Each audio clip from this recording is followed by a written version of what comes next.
walk across, then you're gonna have to drop back down there and run all the way back up to here through the level because, well, the planks collapse on the way over. Now, here, there are lizard men throwing boulders. So what you want to do is you want to run towards them and then run away from them.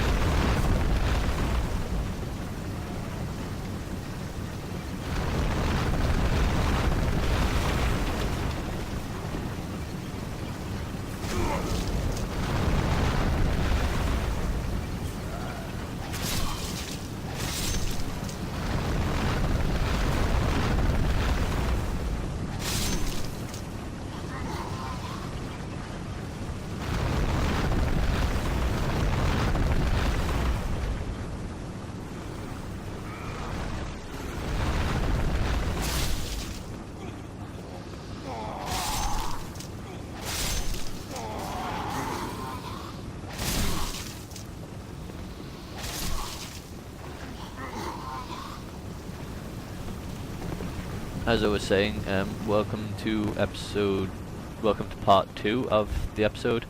I am probably going to complete it, and I might complete it in this episode, I might not, I'm not completely sure. There's not that much further to go on this level. I don't have any ranged weapons, which I usually do at this point. I usually have at least one ranged spell, which means I can usually snipe a couple of them with ranged instead of having to come down here and manually kill them. But yeah, if you do have a spell, use it. It's going to be much easier for you. You're not going to have to well, you're not going to get hit by the boulders, you know, well, by accident, which can happen. But magic does make the game easier. If you want a hard run the first time through, then you can try going without magic. I mean, I am in this run through, but I have completed the game 6 times, I think. So it is quite challenging. As you saw in my last video, I did die 4 times. Okay, 2 of them were me making complete idiot mistakes. One of them was me dying to Phantom.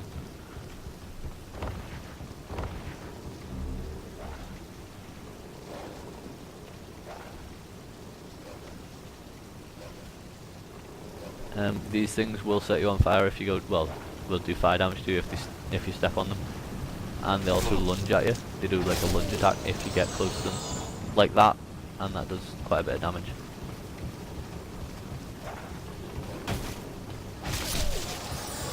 And I just got quite a lot of health taken off me because I got trapped by the one that's down this side. That must have fallen off. Yeah, died down there. Oh no, that's something else. Oh well.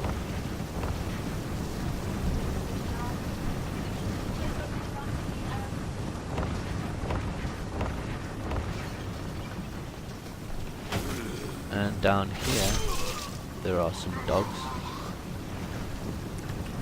which you can usually they'll run up one at a time, but occasionally you can get all 3 of them coming up at once, which can be a bit irritating.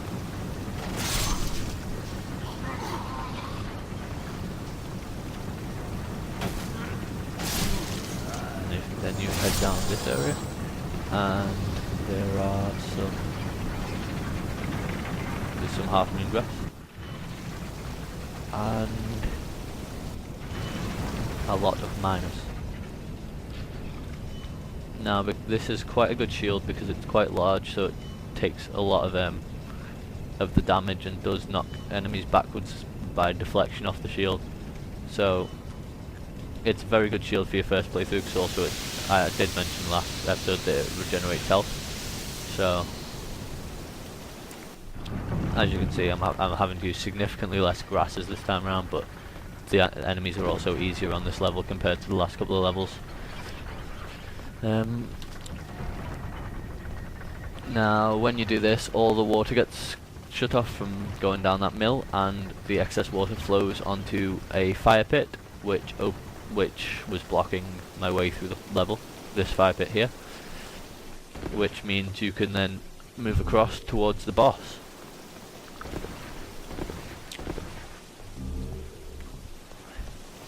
Now I've just got to head back round to where I was. Well, no, actually, you can drop straight down here, off where you opened up that valve, drop, and then run up here, I believe. And then you are right outside the fire pit, or the inexistent fire pit, now that all the water's poured into it. And then if you drop down here, you get a ring of fire resistance, ring poison resistance, sorry, not fire resistance. So it would be more fitting, I guess.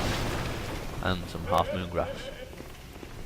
Now, carrying on up these stairs, we that's a really not very important item, I don't think, down there. Or I don't remember it being very important, so I'm not going back for it.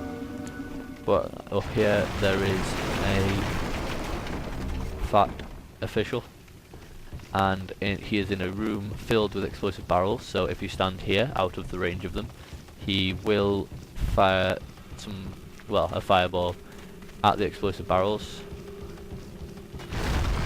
and you can stand behind this beam here and he'll continue to hit it with his flames.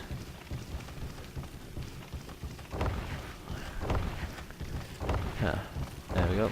Get some crescent axe off him as well. That's quite a rare drop off those guys. They don't drop crescent axes very often. And a Stonefang Tunnel is hiding here in these barrels. Now we are on the way up towards the boss, and this is probably the hardest boss we've faced so far. I say we, but I don't know how many of you will be playing along with this, well, watching this. But I know I don't get many views, but I want to have these out there for people who need a bit of help and maybe just want a simple playthrough that doesn't go through everything on the first run. I know a lot of playthroughs do go around here, there's one item, and under this thing there's another item. It's only a crescent moongrass, but it's very important you get it, because it's not important you get that one crescent moongrass. It's not important that you get every single item, though that is quite important. That's the crisp blade. That gives you a huge, not huge, but a significant magic boost to magic attack when you are, well, if you hold it in your if you're in your offhand while you're casting spells, you do get a huge magic boost. And down here is the boss. Do not walk off the sides. This platform doesn't fill the entire cavern, or whatever it is. If you walk off the sides, you will die. At least if you're high up, you will. Around here, it's okay. You can just roll off. And there is the boss gate. But before we go to the boss gate, what we want to do is we want to run down here. And down here is a chunk of spider stone, which you can use to upgrade any bow weapons. Now, if that had just been a shard of spider stone, I wouldn't have been bothered, because it's not very important that you get all the shards. But in here is the armor spider, which is an irritating boss because it shoots webs at you, which slow your movement speed. And it also does this huge fire blaze attack, which instantly kills anything nearby. So it's kind of an annoying boss, I guess.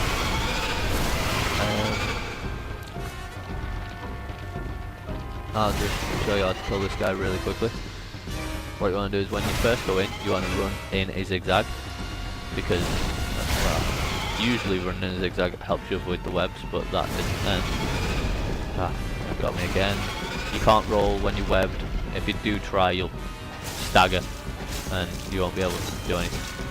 What you want to do is you want to roll to avoid the webs actually, but when you shoot 2, you still get hit. Oh god. And he does shoot 3 lots of things at once. What you want to do is you want to shield these attacks, and then go up to him. Oh god. And then he collapses eventually if you shield some of his attacks, and you can get a few hits in, and then you walk away.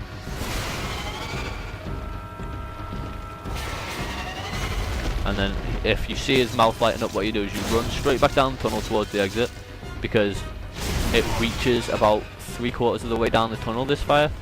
Well, when it, in a second, when it goes even hotter, like that, yeah. And it does pretty much insta-kill anyone caught in it. because it will stagger you on the first hit, and then after the first hit it will still do extreme amounts of damage to you. I'm going to use this Dark Moon Grasp because it's just available, and I'm going to block his attacks, and I will two-hand this present target, and I will take down some of his health. Now, a lot of people I've heard a lot of people say that, how do you kill the armor spider when you're playing melee only? It's incredibly hard because of all the stuff it shoots at you. Well, this is a guide to defeating the armor spider melee only. As you can see, it isn't that hard. It does shoot a significant amount of stuff at you. That flame thing can catch you off guard sometimes, and I have been killed by it several times before. But all in all, it's not that hard of a boss. You just got to make sure you don't get caught out by it as much as some people do.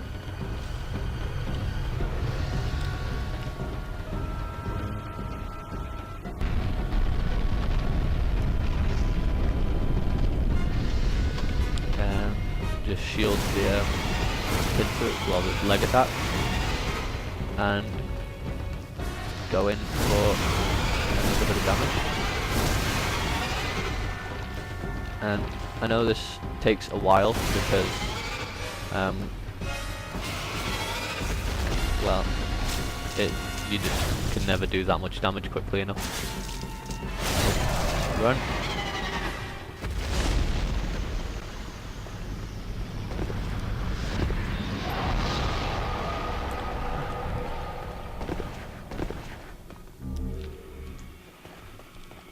Keep at the edge when he's doing that, because the fireballs might not reach all the way down the tunnel. Sometimes they do, not always.